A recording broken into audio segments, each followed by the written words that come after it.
یاد رکھنے کی باتیں۔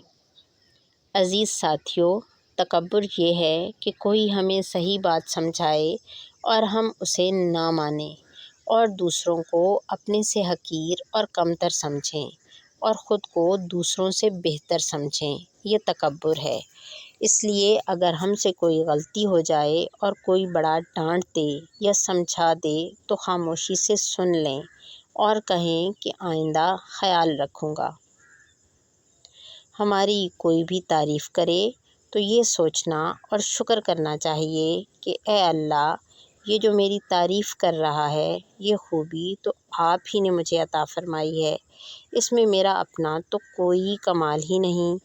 اللہ تعالیٰ کا شکر ادا کرنے سے بھی تکبر سے بچا جا سکتا ہے۔ جب بھی اپنی کسی خصوصیت پر یا تعریف پر شیطان ہمارے دل میں اترانے یا فخر کرنے کا خیال ڈالے تو ہم فوراً اعوذ باللہ من الشیطان الرجیم پڑھ کر اسے اپنے سے دور بھگائیں۔ یہ سوچیں کہ اگر یہ نعمت مجھ سے چھن گئی تو پھر میری کون تعریف کرے گا؟ یہ میری اپنی تو ہے ہی نہیں کہ میں اس پر اتراؤں یا فخر کروں۔ بڑائی اور فخر کے لائق تو صرف الکبیر اور المتکبر جل جلالہ ہی کی ذات ہے۔